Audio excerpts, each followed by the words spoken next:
Ya, mancing mania hari ini kita jumpa kembali di acara mancing bareng ya. Pemirsa, ayo gabung nonton. Di sini ada Pak Esa ya, bersama Bapak Edi dan pawang kita Ece. Yuk. Hey.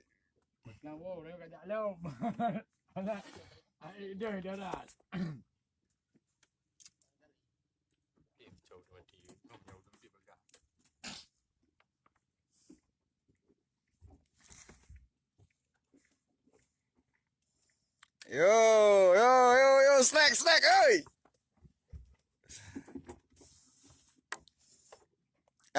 Ini pawang Isa ini ya, pawang maju. Hari ini kita berburu ikan apa?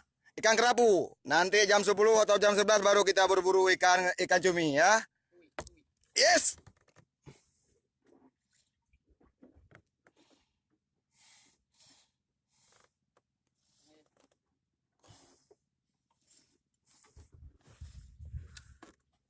Oh, maka bempunnya ko banta boda maapi di belah.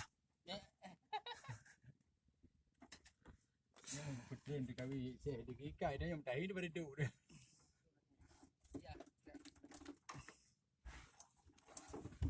Bang, nanti ada ikan taruh aja gitu bang dalam. Udah banyak kami dapat pun. Alah. Ya, kita hanya berburu ikan kecil-kecilan. Sebelum kita berburu ikan tuna, ya. Oke. Maju.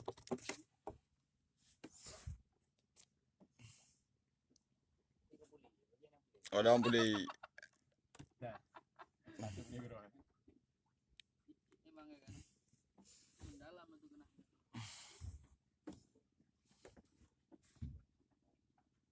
Oh, berapa yang bagi balik? Katip, mau numpak kemawi yo. Ada nak jalan langsung. Mak, cek, nelu. Ha? Nelu ya. Kena nelu, mana antara langsung oh. Kena hai. Mereka kabukum. Ni buku me kamera hai ya. Manong cek, no cek. Ini apa? Tahu. Peran langsung cek, hai. Cek, no, cek.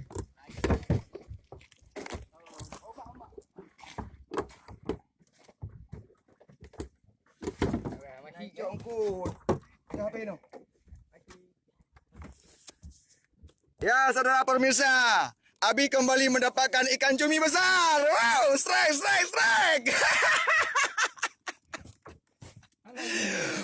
Memang pawang cumi tidak akan pergi kemana, tetap strike.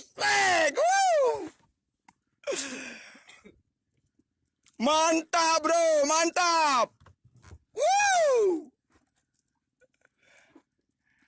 Waduh. Banyak pakai cumi ya. Wah, lumayan hari ini. Strike mas bro, strike. Ikan kerapu bersama ikan cumi. Yang kita buru ikan kerapu, yang datangnya cumi ya.